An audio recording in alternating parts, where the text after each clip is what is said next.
Welcome to the Squatch Holler podcast. This is a Bigfoot related podcast in which we will interview people that have sightings and also different experts, personalities in the Bigfoot field. As far as the frequency of posting goes, not real sure what that will be yet. Just recorded one episode with Mr. David Ellis. David is part of the Olympic Project, and also is known as really the leading Bigfoot vocal expert. And as you'll see, he he doesn't necessarily like that term, because I mean there's so many other people in the Bigfoot field, but he's very humble. But he is Dr. Meldrum's kind of go-to guy when someone sends him a vocal. So I think everyone will enjoy this interview. Thanks for listening, and make sure you subscribe. All right, so our guest today is Mr. David Ellis. David's part of the Olympic Project, and really, David, you're really kind of known as the Bigfoot audio expert. I know I've listened to some of the other podcasts you've been on, and everyone Oh God. kind of gives you that classification. But I mean, you kind of are. I mean, if people are in contact with Jeff Meldrum, Dr. Jeff Meldrum, and they say they recorded audio, he sends them your way. So that's got to be a That's great honor correct. on itself. Yeah, that is an honor that Jeff has kind of bestowed on me.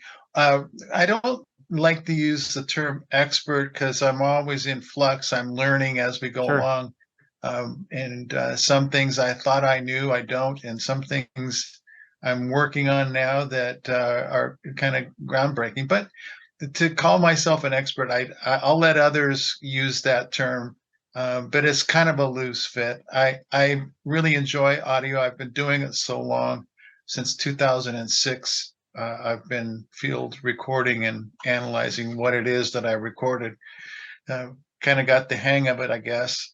But there are other people out there that I would call an expert. Monongahela is in that group of people that has really helped me along the line. So I like to give him credit for most of what I know. Right. And if it wasn't for Dr. Jeff Meldrum, I would have never been introduced to you because me, like a lot of people probably that are familiar with you, I've got some audio over the years that I've sent to you, and you've always been very thoughtful and analyzing, and you do it pretty quick. I can only imagine how many audio files do you think you receive like on a weekly basis? Oh, um, not a lot on a weekly basis, a Oh yeah. monthly basis, and it always seems to come in chunks. And Right. it's more related to when people have been out into the woods. Sure. So over the summer months, I get more from people that have been out and about than I do, say, in the dead of winter. So it comes, like I say, in chunks. It doesn't happen on a steady basis. Like one week I'll get 5, and the next week I'll get 6. It's more like I'll get 15 in a week's period, and then nothing for a couple of months. So Right. Yeah, I mean, I know for me personally, like, I mean, you really analyzing my audio. It's really got me interested in audio, and I've learned to an extent, definitely not to the level of you, but I've learned to be able to at least analyze audio enough to be able to, rule out coyotes or, anything right. else like that. So, and I really think I, of all of the audio, it's really, I mean, of all of the techniques, I think audio is one of the easiest things to really get as far as good evidence goes. oh yeah, it if you think about it, you can hear a lot further than you can see, and usually there's Sure. Yeah. obstructions in in the way of vision, like a forest. But I should talk a little bit about using the term analyze. What does that mean? Hmm. And analysis for me means a visual uh, review of the audio that's sent me. And by visual, I mean that I use a spectrogram, which yields way more information than what people think of maybe a sound file would look like, or a audio recording would look like, because they're thinking waves and spikes, but that's not the case. It's more of a fingerprint, to the point where you can see something and go, oh, I know exactly what that is, through experience and reviewing known audio vocalizations by known creatures. becoming familiar with that. And then once I have got a good handle on what I'm looking at, I can either determine whether that's suspicious or a real creature. Before, because I have some questions regarding that. Before that, just talk real quick about how you got interested in Bigfoot, and how did you kind of get interested in like the audio aspect of Bigfoot as well? Okay, interest in Bigfoot. I grew up in the state of Washington. My grandfather had a possible sighting that led me to believe that there could be monkeys in the woods. And then when I was 11 years old, I had my own experience that was sound related. So maybe that's partially why I'm interested in the sound aspect of the research of Bigfoot. Um, so really, it was the advent of the internet and watching and listening and participating in um, blogs across the country. I finally, in 2005, went to a Bigfoot conference, met some people, got into the field the following year, had some experiences, and then thought, I need to document this better. I just, Hmm. having a story is one thing, but having a documentation, well, how was I going to do that? And I thought, well, recording would be a good way to do that. So I started recording, and then I had a great experience the first time I tried to do field recording with screams and knocks. We had a back and forth exchange with something that I'm pretty sure was a Sasquatch, but that got me pretty jazzed about it, and so I have never stopped recording. The second I get out of my car, where I'm headed, the recorder is going and until I get back in the car and leave. So that is the what's kept me interested in the subject. And then having some mentors along the way to teach me about how to read a spectrogram Hmm. and the software to use was really helpful. And so that again bumped it up into another notch, into another level. And then it got kind of a reputation of being interested in it and would review anything anybody sent me. And then Dr. Meldrum liked some of the responses that I was giving. So I, I attribute my reputation to his um, backing. Oh, absolutely. And I mean, I know you've done some stuff with some of the documentaries, right? Some of the Bigfoot documentaries, like as far as analyzing their audio. I know you've done stuff with like Yes, Cliff and Bobo. yes, yep, I have. Um, So it's just anybody and everybody, Right. if they think about it, will send me their audio to have a review.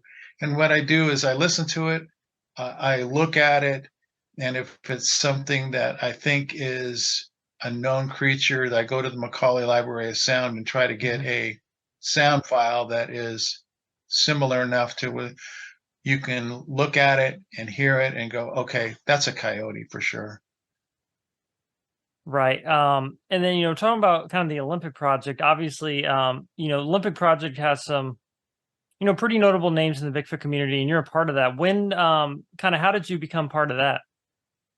Well, it was back in 2010. I had been working with a witness in Grays Harbor that had collected a ton of hair, Hmm. and he allowed it to be sent to uh, a study that was going to look at the hair. And the Olympic project and I crossed paths during this process, and I became good friends with Derek. And then eventually, I was asked if I wanted to join.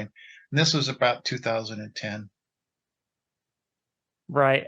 So I mean, for you, really, like, first off, I mean, have you actually seen one, like a visual encounter with one? I believe so. I had two circumstances with I have a FLIR, and of Sure. course, neither circumstance did the FLIR have the ability to record. So it's just a story. But There was the first circumstance was in a location where there has been a ton of activity reported and a lot of sightings. But what a research partner saw in his thermal, he wanted me to confirm what it was. And I did take a look and was able to see head and shoulder. Pretty much, it was an upright humanoid shape. It was Mhm. only 5.5 feet tall, so it wasn't the 8 foot tall variety, but it most likely was a juvenile because it was definitely a humanoid shape, and it had the ability to move faster than the refresh rate on the thermal, which was 60 frames per second. There Oh were wow. times when it was moving really quickly that it looked like a stop action camera. Oh wow. It was very strange. My second experience was in the Olympics with a group of people, and we all passed the thermal around and we got to see the same thing. But when I was looking at it, I thought it was an elk bedded down behind some huckleberry bushes. You could see the heat signature coming through the brush, so it was partially obscured. But then it stood up, and when it stood up, I could see it from like its navel up, and it Hmm. had ridiculously large shoulders. Um, don't know how. I don't have a way to describe, not describe, but give an accurate measurement. But I suspect it was in the neighborhood of about 4 feet wide across at the Oh wow. shoulders, and the shoulders were like bowling balls. It was a cartoonish, actually looking, and the head was about the size of a watermelon. And it stood there and watched just for about 5 minutes, and then it just kind of slowly sank down, and then it winked out. It was gone. Wow. And that may actually be your answer to this question, but I mean, during your research, what would you say was the first thing that you really experienced where you were, or got to witness or analyze whatever, where you were like, these things are 100% real. I have no doubt just based on this. Like, was there one piece of evidence to you, and maybe it was like the Patterson Gimlin film, where you were like, no doubt, Well, I would have to say the Patterson Gimlin sure, film and all the study that has gone into it. I don't know if you're familiar with Bill Munns and the work sure, that's gone into it. Isaac Tian just recently was able to even add another touch to it using artificial intelligence to create the best shot of the 7 different films that have been taken of it, and then learn from those 7 to filter what we wanted to see. And that is a pretty sharp image, the ability to see muscle moving. sure, right, Yeah, so that pretty much does it for me as far as visual proof. I really enjoy Dr. Meldrum's footprint analysis. He's by far and away the best that we've got. He's analyzed footprints from all over the world and come up with the same conclusion, looking at the mid-tarsal break, for instance. So yeah, the that evidence also that's physical evidence. I do believe that we're pecking away at the audio. It is not the the end of the story, but we're pecking away at it. So I'm pretty sure some of the certain vocalizations we can attribute to Sasquatch. And I mean, what are some of the convincing factors or things that you really look for in audio? I mean, obviously you're looking for the frequency range, and I know that, most suspicious vocals that can be attributed to Sasquatch are usually between what 650 to 800 or right around that range, right? And so you're really looking for, being in the right frequency range. And what are maybe some of the other things you look for? Well, in the long vocalization, there is a characteristic that's called an attenuated fundamental. And that, without getting too technically involved here in a statement, means that there is a sound that's missing, but it is heard, Hmm. which is an interesting phenomenon. And it seems to occur with possible Sasquatch long vocalizations. So that is something that we're following. That could be a determining factor. Of course, we don't have a Sasquatch, but this Right. characteristic keeps seeming to pop up during vocalizations that we suspect are Sasquatch. That's interesting. I'll have to look because I know I've sent you a couple of the longer vocals that I've got. I'll have to go back and look at some of that because they were longer and they were kind of like the Ohio How in a way. Right, right. Yeah, the Ohio howl does have an attenuated fundamental. It's not completely missing, but it is attenuated, which means diminished. So I compare it to a vocalization that also I recorded that has that attribute, and then another person that recorded it in the Cuyahoga National Forest. It has that attenuated fundamental, and I kind of like tabletop them or play all three recordings in a row, and they all sound extremely similar. Sure. So yeah, Yeah, and it's funny you're saying as soon as you get out in the field, you started recording, and that's kind of how I was. Like before, I wouldn't start recording until we're ready to do whatever we're doing that night. But now, like as soon as I get out of the car, I record because I've had at least 2 or 3 instances where get out of the car and then right when we get out of the car, you hear something. So I yeah. Well, usually keep it going all night. well, I've actually had to amend that to keep it going when you are in the car. One of the best vocalizations I ever heard was like 10 feet from my car, Hmm. and my recorder had been packed away. Whereas if I'd still had it Wow. going, I could have captured it. But it's one of those things where I learned quickly that it seemed like if they were present, they would knock, they would signal, do some sort of an announcement, Hmm. if you will, of my presence. So that's why I learned turn that thing on. At least you'll capture it. So, and it's paid off. Right now, when looking, I mean, is there anything you look at, like if someone sends you a wood knock, because I'm sure people send you wood knocks. Like, I mean, I would think just wood hitting wood. I mean, it would just be around the same frequency. But is there anything in specific you look at to which you Would say, knock. like, I right? do would knock with air quotes now because it is really what I call a percussive sound, Hmm. which can be wood on wood. It can be rock on wood. It can be rock on rock. It could be a mouth pop sound. It could be all sorts of different variations, a tongue click. They could be banging on something other than wood in nature, but it's typically called a wood knock. But it's really a percussive sound that seems to be in association with Sasquatch activity. Right. I mean, from analyzing all the different stuff, like, have you been able to make any like connection as far as frequencies or anything like?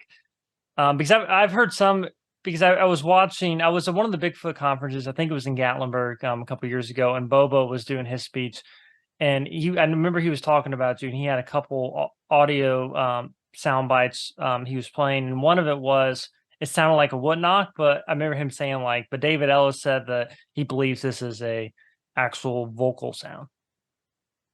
Yeah, there is some differences. Hmm. So to directly answer that, they don't all look alike, and that is a tip off that it's being done differently. Um, the, the there is a popping sound that can have more of a round circle look to it, like an explosion, whereas a wood knock, wood on wood, like a Louisville Slugger hitting hardwood, the carack that has a long linear appearance. So it changes, and I believe that it changes because they are doing different things. Right. No, that would totally make sense. Now, so obviously I'm located in Indiana. You get audio, people send you audio from probably all over the country, maybe even all over the world. So it's kind of like people like, obviously someone in New York talks a lot different than someone in Tennessee. Have you Correct. found any connection of like vocals Dialect. or yeah, or a certain way in a certain area of the country? Um, Um, I can only say possibly. mhm, There's been some sounds that I have recorded here in the Northwest that are similar to some sounds that are recorded, say, in North Carolina, for sure, just as an example, that are close, but you can definitely tell that there's enough variation in how it's done that it's different. But it could be similar to what you're talking about. The somebody from the Northwest sounds completely different than somebody from Georgia. I mean, it's just that's just that's just the way it is. So, yes, there is a possibility that there is some slight variation from one area to another of a similar type sound. sure. One thing I've really experienced with that is, one thing I've done, and I know a lot of people I don't know if they don't like the method. It's just kind of, I guess you just don't know what's going to happen. It's call blasting, right? So we've done Yeah, like call blasting with the Ohio How, never got a response. But one of the really good vocals that I sent to you, I put that on an SD card. I use like a megaphone. As soon as I started call blasting that, like continually like got responses. So that's sure. kind of what prompted that question because I never got a response with Ohio How, but as soon as I started recording a vocal that was recorded in this area, we started getting responses. So that's why it was almost like it was responding to itself, or I don't know. It's just Okay, kind so you're referring to solicitation, of okay. and my personal attitude about that is I really didn't do anything other than wood knocks for a long time, and Hmm. I have this personal thing that I just demonstrated where I Sure. jet air into my mouth and it creates a popping sound. I did that quite a bit, and that got lots of responses. As a matter of fact, my first recording was uh, captured doing a back and forth scenario with something. Um, so where I'm going with this is I'm not a big fan of broadcasting the long howl Hmm. because I don't know the meaning Sure. of that. Uh, that may be a aggressive vocalization. I don't think so, but it could be, and I don't need to stir something up in an aggressive fashion, especially the size of the creature that we're dealing with.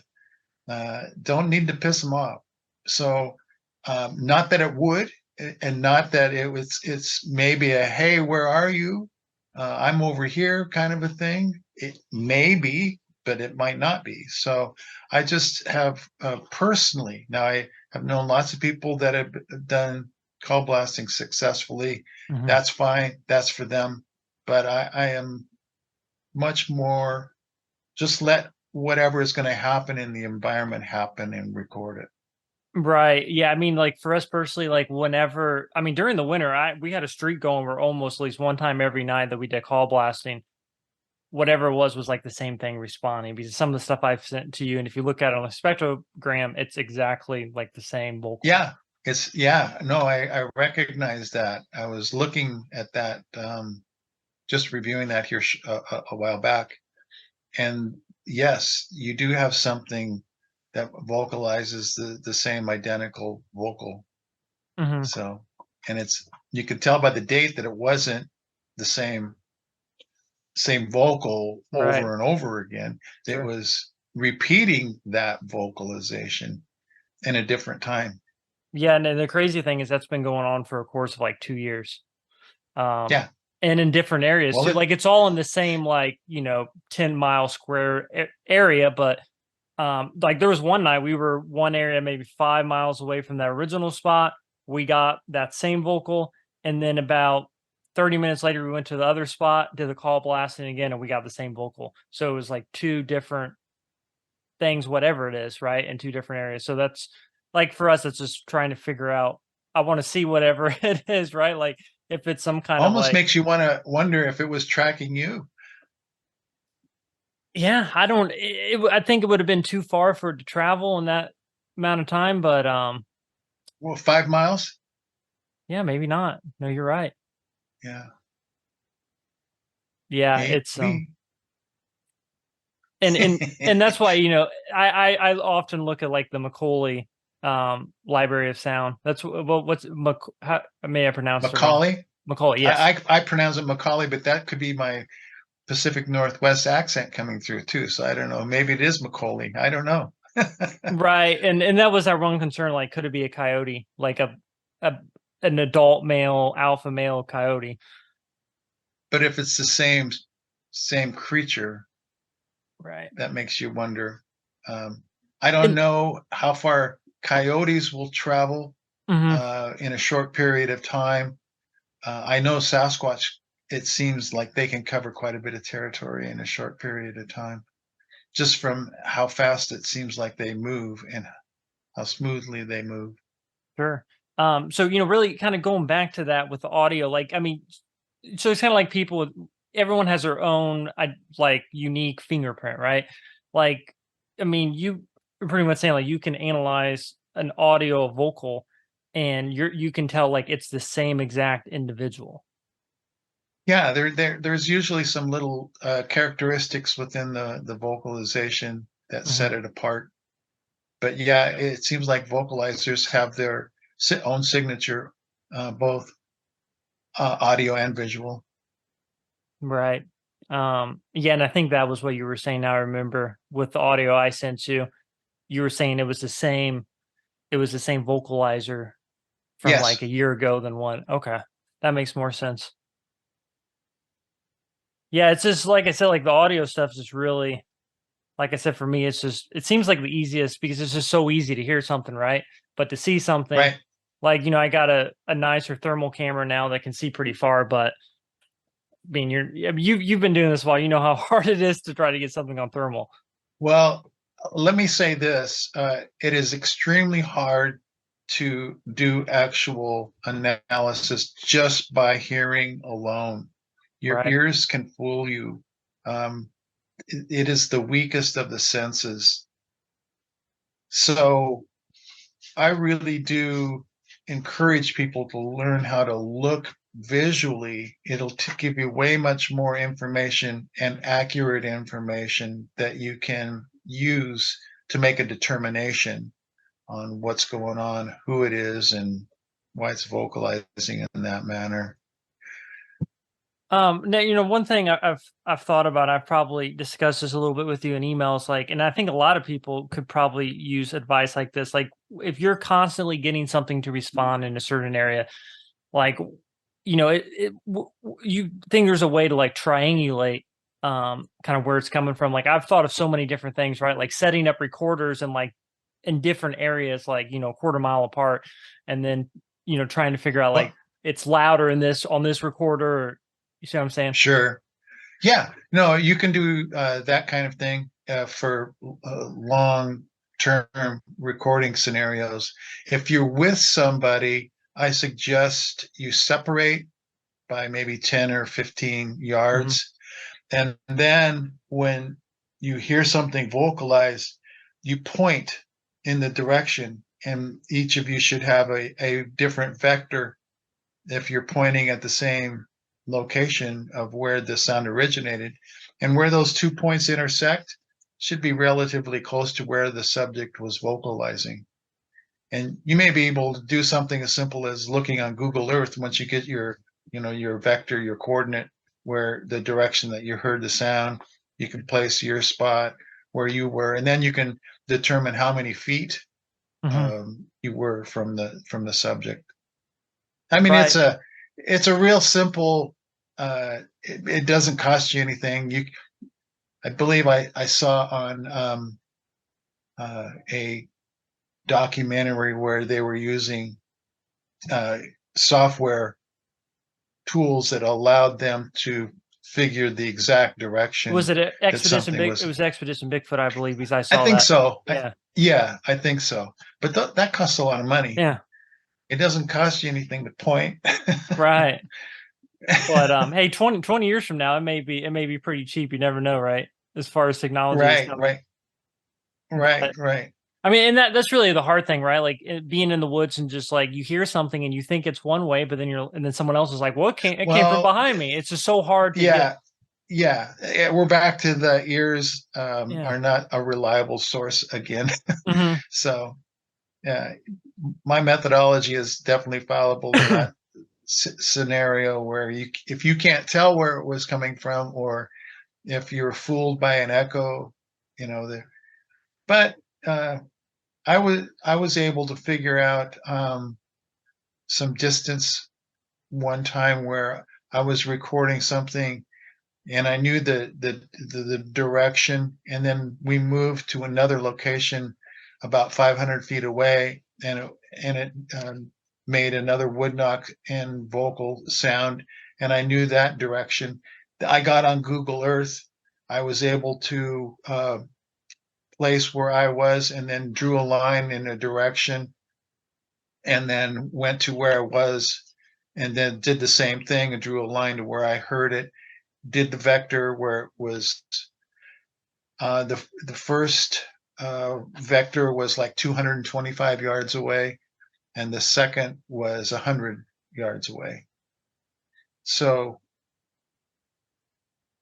and I was pretty much able to determine right down to where the tree was that it was utilizing. Um, so it was a lot of fun figuring all that out. And Sure. if you can, it's worth it because you get an idea of how close they seem to to get to you. Yeah, I will So say I've done a lot of testing with people, like doing call blasting, have them be like a mile away or whatever, and just see like, can you hear that? Like, trying to see how right, far the sound can travel in a certain area. And I think we've been able right, to kind of get that down to a certain point. And then like for example, like the specific audios files I've sent to you have all kind of come from the um, same area. So we've kind of had an idea of the general area. So we figured out about how far we think sound could travel. And we did find this area from using Google Maps, like you said. And actually, right, I was with a couple buddies, and they saw something. I mean, they both described the same thing. They're both people that would never um, right. lie about anything. Obviously, in Field of Bigfoot, you meet all kinds of people. I'm sure you're well aware. And these people are definitely not, making anything up. And I was there, I didn't see it, but it was just funny because it was the area like we're like, oh, it's coming from this general area. And we go there and they see something that they described basically walking. And it was through this thick brush, and the brush was we went over to that area and it was at least 5 feet high. So whatever it was higher than 5 feet. And we don't have So it bears. sounds like you have a study area then. Yeah, I think it's a good area, but the thing is, and you kind of mentioned this in the beginning, was about the time of year of activity. And for Right. us, it seems like the most activity is in the winter, which is kind of crazy to think about. Um, but I mean, like for you in like Washington, like would you say your most activity? I mean, it seems like usually for Bigfoot, the most activity you hear about is usually in the fall or the spring. Well, the vocalization seemed to pick up mid-August through the winter. Sure. So it's fall and winter time that seem to be the most Hmm. vocalizations. Um, and I'm not sure why that is, but it just seems to be. So And it probably varies all on location and like for example this area like it's pretty populated with people like in the summer, um and we don't hear much in this area in the summer, but as soon as winter comes like it just goes crazy. So the people move out and they move in. right, like I mean in your experience, like I mean do you believe that they kind of migrate to different areas, different kinds of the year, types, I mean parts of the year? You know, that's a tough question. I don't think that the term migration would be quite accurate, Right. but it does seem that they have a perimeter or a cycle that they will move about. They don't stay in one spot for more than a couple of days and then they move on. But then they come back like 2 weeks later. They'll be Hmm. back in the same area. And there's some circumstances where people say, "Ah, hooey, they're there all the time." And who am I to argue with people that are having continuous activity in the same location? So it's I don't believe that there is a general rule. Um, you just have to know the area and know what you're looking for, and document what you got. Right. And I know you talked a little bit about going out in the field. And I know you because you sent an email, you went out in the field. I think it was a couple weeks ago. You went camping for the first time in a Yes, while, right? in about 5 years. Yes, yeah. Due to personal scenarios, it's been Sure. very difficult for me to get out and about. But I did manage this a couple of weeks ago, and based upon what I heard and what my partner heard, nothing happened Right. until I reviewed the audio, and then heard quite a few things. Sure. So, yeah. Now, for I guess for you, for based on your experiences, like, a lot of first off, a lot of people say, going, people have terms Bigfooting or or squatching or, but it's kind of like fishing, right? Like you don't, Sure. I mean, it's hard to get a bite. Yeah. Like for you, like what would you say your percentages of like times you've gone out, like where you actually have some type of activity happen? Oh gosh. Oh, I don't know if I can even put a percentage. I'd have to calculate the number of times that I actually did go out. Let's just say that more often than not, nothing happens. Right. Um, and then there'll be times where a lot happens. Then there'll be times where did something happen and I'm not quite sure. And then, sometimes something will come right into camp. I Sure. just had a couple of investigators that I've known for a long time had recorded something coming into camp, and it was pretty dramatic. So hopefully they'll share that and let other people hear it too. But it's very obvious what's going on. Right. And one thing that's a big topic really with Bigfoot, like me personally, like I believe Bigfoot's a flesh and blood creature, right? But obviously there's people, and I don't know what your thoughts are on it, but there's a paranormal aspect. And I will say I've seen things happen. I've seen the documentaries, like weird stuff happen where you can't explain, like technology freezes up. Um, I mean, have you personally experienced anything like that? Well, let's just say there's been certain things that have happened to me that I can't quite explain, but Sure. just because I can't explain it, I don't doesn't follow that my next step is that, something paranormal happened. It just means I don't have an explanation for it. Um, I am a flesh and blood. I'm That's what I'm pursuing. Whatever it is I'm pursuing vocalizes. Whatever I'm pursuing leaves footprints. So that is what I like. That is the path that I like to follow. It does not mean that I demean anybody that follows another path. Sure. That is their path. That is what their predilection is. And for me to throw cold water on it because I don't get it doesn't mean that I'm right and they're wrong. So I let people choose their own path and their experiences, and you just can't diminish that. They may know something I don't know. So um, anyway, I have to pursue it from the angle that makes sense to me. Oh, absolutely. And like you said, it's always good. Like I've been out in the field with like paranormal investigators. And it's good to get, other thoughts and, they use their Sure. technology. And, one time we even recorded like an EVP. You're familiar with what an EVP is. I mean, it was the Right. word yes. It was none of us. And it was like a lady saying yes. Right. So it kind of creeps out a little bit, right? But It does. It and it may be does. Yeah. coincidental. There could be something paranormal going on there as well, not related to Yeah. Bigfoot. Because obviously in the Right. woods, there's a lot of cemeteries, and I mean, who knows what's happened out there, right? So Right. Right. And another thing with audio, like, I've experienced, I would say once where we heard, and I was out with my dad, we both heard it. Like it sounded like almost like children or like women talking in the woods. Like it's hard to Right. explain. Like you hear a lot of people talk I've heard about it. it. You've heard it. I've heard it. Yeah. Like for you My personally, wife like, was, sorry, go ahead. yeah, I was with my wife and unfortunately didn't have a recorder going. Oh, okay.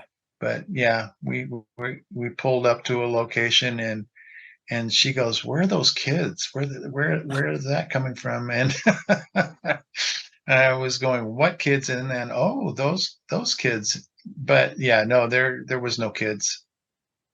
So Right. I mean, have you seen any audio where you can actually, because I have my recorder going and I went back and there was nothing there. Like, have you actually been able to hear anything like that on a recorder that anyone has sent you? no, Right. no, It kind of reminds me. Did you ever watch the TV show Lost? I did. So you remember like when the others were around and the like the whispering in the woods? Right. Yeah. Yeah, Yeah. that's Yeah. what it kind of reminds me of. That's what I always think of. Good analogy.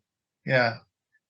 Yeah, no, it's really creepy. But I mean, really looking at the paranormal aspect, like I've seen like weird lights and stuff. And it's hard to explain, right? Like you see it on like Expedition Bigfoot, which I think is a great show.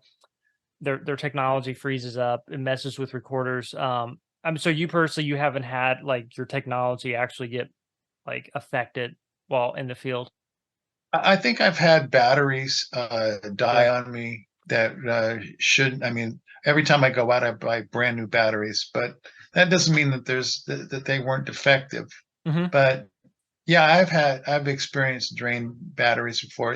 It's not a an occurrence that happens a lot. It's happened to me maybe 3 or 4 times. Right. No, absolutely. Trying to think what else I want to ask about. First off, I'll think about what else I was going to say, but I want to give you a chance to talk about your book for a second because I know you've been working on that, and yeah. Yeah, I want to cover quite a few aspects of it, of audio.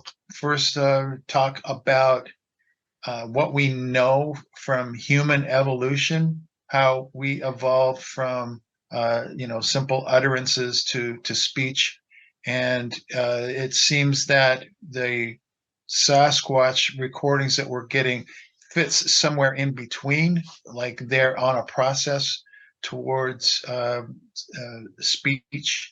And there are quite a few people that will argue, well, they're already there; they already have their own speech.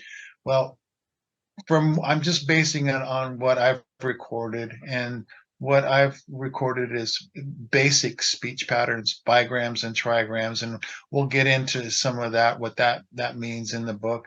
Then I want to cover a lot of people that I've worked with over the years, how I accumulated recordings.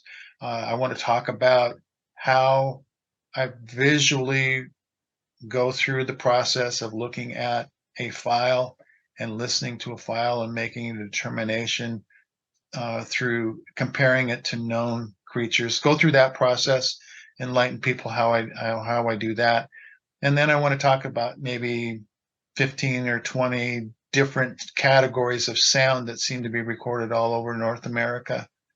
Mhm. So I want to cover quite a bit, and make it interesting so people might actually read it from beginning to end. No, absolutely. So yeah. Like I said, So I'm got pretty interested in the audio, so I definitely will read it when it comes out. okay, well, make sure you get a copy. Absolutely. So, and another thing with audio that people talk about a lot is infrasound, right? So, I mean, to me, it feels like it'd Okay. be like if you find audio with infrasound in like say the Midwest, um, obviously there's no animals. I mean, really in the United States, right? There shouldn't be any animals in the woods to have infrasound. Known animals. Well, infrasound is interesting, and I haven't quite come into a determination yet because the software that I'm using shows some sounds going all the way down to zero, Hmm. and I don't know what zero means. And does it mean that that's the cutoff for human hearing, which is around 40 hertz? Um, I don't think so, but the software is measuring down into the infrasound range, and which is another question mark because the audio equipment, the specifications don't go down that low either. So it takes special equipment to actually record infrasound. But it's not that it isn't happening. We believe it is happening. That some of the sounds that they are making go above the infrasound range, and we can hear it. It's very low, but it doesn't mean that it's not going dipping down below the infrasound range, which is 20 hertz or less. And the reason that we're pretty sure that it is a quote thing Hmm. is they what people are reporting happens to them. Um, we're getting people that say that they're nauseous, they're delirious, they're extremely frightened beyond a reasonable level of fright. And those are all symptoms of infrasound that has been noted by military experiments. So it's not just grasping at straws. It's a known fact that infrasound can do things to you psychologically. Now, you know, another interesting point is, could infrasound affect technology and some of the ways that technology the people experience? I'm not sure I understand the So, question. can infrasound affect like a recorder or a video camera? I mean, obviously, infrasound can give you a headache. Can it do? You see what I'm saying? Like, Right. can it affect? And it Yeah. may not. I I don't think so. I think it's just a biological Mhm. effect. Right. Um, have you had any? I mean, can you tell? Like, obviously, you hear a lot of people say like Bigfoots can mimic other animals, right? Like people say, "Oh, I heard an owl, but that wasn't an owl." Like, have you? I mean, is that something you can like look at and be like, "Well, it sounds like an owl, but that's definitely not an owl." Uh, I've had my suspicions, um, but I always default to it. That's an owl, even though Hmm.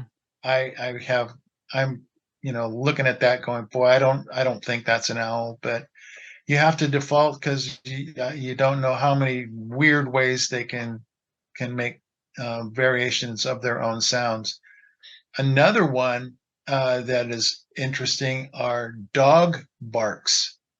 Um, I've recorded in maybe 5 different study areas, and there's a tremendous amount of dogs, it seems like, in the area. Now I know coyotes can bark sometimes, Hmm. sound similar to a dog, but I'm talking sounds that um, are they really sound like a dog but aren't a dog, like you kind of intimated.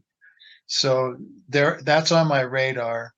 And it would lead back to what you were saying before, that maybe they mimic. I do believe they mimic, and I've recorded some things where they've um, said people's names and uh, actually called my dog out by name. Oh wow. So I've got that recorded from numerous people, including what I've recorded. So I believe that they do have the capability of mimicking. Absolutely. You know, and one thing that I've noticed a lot, and I'm kind of curious if you've noticed that. I'm guessing you have. Like, it seems like a lot of times when you hear these suspicious vocals, it's with other animals. It's with coyotes. I have so many recordings where you can hear coyotes, and I remember listening. I was just like, "There's something else there." And then as soon as you put it on the spectrogram, you see the coyotes over a Yep. thousand hertz, and then below Yeah. it, you know, the Yeah. 800 range. Yeah. You see that suspicious vocal. That's exactly right. And that's how you do it. You do it visually. You Mhm. find it through a spectrographic tool. And you know, and that was something I discovered in the past 2 years, and really emailing you, and I kind of dug into it and kind of learned how to do it. But it's just amazing that you can hear something, but if you capture it on, you know, your recorder, you plug it into your computer. I mean, you can visually see, and it just tells you a completely different story. And that's Right, for right. me what's the coolest thing is like there's really no other evidence you can gather that's really like Right, that. right, exactly. I mean, tree You're on the right structures, path. you can get pictures of tree structures, but how can you prove for sure, person Right, didn't do it? Or with audio, you can to an right, extent, like we've been right, discussing. exactly. I don't have a whole lot else. So as far as analyzing audio, you use because I've seen some I've listened to some like the podcasts and stuff you've been on. You use Sonic Visualizer, is that correct? I do. Yeah, it's freeware. Okay. Um, and I've been using it so long that has become my default. There Sure. are other software tools. Hmm. Audacity, I believe, has a really good spectrographic tool Yeah. now. And if you like to use Audacity, I would highly recommend that you learn how to use their spectrogram um, portion of their software. Yeah, I use Adobe Edition, which I really like, which Oh is pretty yeah, good. really, that's really good. Yeah, Yeah. that's professional. Yeah. Well, I tried using Sonic Visualizer, but it seems pretty simple. But I couldn't really figure out how to isolate the audio like you did, and with it seems a lot easier for me for some reason in addition. And well, also I do have one other trick up my sleeve, and that is spectral layers, which is also a visual tool that shows the vocalizations in a spectrogram, but it allows me to edit out things Okay. Is that like a plugin? visually. Is that like a plugin with Visualizer or No, like a no, separate download? Okay. no. This is a, studio quality software. I gotcha. Okay. Yeah, you can look it up on the internet and purchase it, but it is the tool that I utilize to clean up audio. Hmm. I, I've had to remove mosquitoes that have stepped on vocalizations and other background noises and things like that. But because you're looking at it in a spectrogram, you know exactly where the sound is that you want to remove and the sound is that you want to enhance. Right. Well, that definitely makes more sense because I've always been kind of impressed when I've sent you files how well you've been able to, pull out the Yeah, specific audio and how clear it is. And it's like, wow, I don't know how how he did that because I try that. And I can do it to yeah, an extent, but yeah. not to that level. You have to leave the audio in pristine form, the original form. So you Hmm. always edit in a, a new file. You create a copy and then you edit the copy Sure. because you because it's what I do when I edit in this fashion. It's people, the critics could say that you're manipulating the sound. So you always want to leave the unmanipulated, uh, the pristine um, audio clip, and then audit or edit the copy, and that's just for purely entertainment purposes. So, like, because there's a lot of people don't have the ear, they can't tune out the distractions. That I can't get past the crickets, or I can't get over the frogs. Something is distracting them, so they can't zero in. And also, the vocalization can be really far away and faint and barely audible. Well, I have the ability, since I can see it, I know it's there. I can bring it forward, Sure. and reduce the background noise. Right. And then, I mean, there's ways in addition you can at least highlight that area and like enhance it to make it stick out more. Not to the level like what you're talking, but I mean, it does help a little bit to do Yeah. things like that. The only other thing I really have, so we're talking a little bit about different types of audio. So we have long howls like the Ohio howl, grunts, wood knocks, and kind of the voices. And I remember listening to one of the other podcasts you did, and you may have mentioned this a little bit. You had a name for it, like like the samurai sounds of the Sierra Gibberish. sounds. Yeah, and it was like percussive something. Okay, there's a thing called, for me, that I call percussive voice, Okay. and it's huffs, grunts, tongue clicks, mouth pops, all rolled into a speech pattern, if you will. Mhm. So it sounds like something is trying to talk using these cues. So it has kind of a percussive nature to it. Right. So that's why I call it percussive voice. Right. And yeah, and besides that, like as far as audio goes, I mean, I think that's I mean, has anyone sent you may mention this a little bit, like where you can actually hear like large like stomping sounds on the ground, like of something running? Yep. Yeah, that's I believe I mentioned that I had two friends that were just Right, out that's a right. couple of weeks ago, and they recorded something stomping. I mean, it sounds like an elephant, Right. only we don't have elephants. Yeah, definitely no elephants. Well, David, I mean, that's all I have. I don't know if there's anything else you want to talk about. I know you're part of the Olympic I, project, and if anyone yeah, thank wants you. to maybe have audio for you to analyze, like how can they reach out to you? Yeah, you can contact me through olympicproject.com in the contacts. Mhm. If you scroll down through there, I'm listed. Just click on that and send me the email. We'll get a contact, and then I'll once we establish my email and your email, you can send the clip to me as long as it's 20 megabytes or less. I believe Mhm. you can get it through the email to me. So, Absolutely. and then I'll take a look at it. Yeah, no, you definitely analyzed quite a bit for me, so I definitely thank you for that.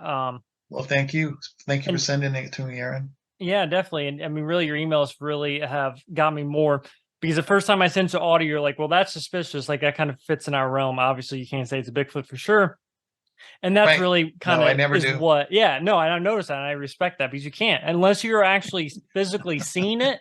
Unless you're actually Right. looking at a Bigfoot making that vocal, you can't say for sure it's a Bigfoot. But a Yep. lot of that has driven me to do more research, just like your responses and stuff. So I definitely thank you for always taking time to analyze, and it's Thank got me you. really interested in Bigfoot audio. And that's really my main Great. thing I do now when I That's go that, out is try to get audio. that's my objective is to get as many people interested as possible and Hmm. collect. I mean, the more ears we have out there that are actually documenting it through recording, we'll be able to get closer to understanding what it is that they do, how they communicate, why they communicate. Sure. All those answers will come through evidence. And so, as much as we can collect, the more we'll understand what we're listening for. And I know I kind of stopped sending you audio because I just kept getting. I have like probably 12 different files at this point, the same exact thing. I mean, I can look at it Yeah, on the spectrogram. It's the yeah, same thing. I'm like, at this point, I don't need to keep sending it to him. He's seen enough yeah. to know where it's the same thing. So Right. Well, that's information for you to know. That exactly, you know when you recorded it, you know the absolutely, time of day, you know and the location. yeah, and the location and all that. So that's great information for you Hmm. to keep, telling you because that is the process. You want to go where they are. You don't want to go where they ain't. So Absolutely. No, that's a yeah. very good point. Um, but yeah, no, I appreciate it, and yeah, thank you so much. Okay. Well, thank you, Aaron. I appreciate it. Yep, thanks.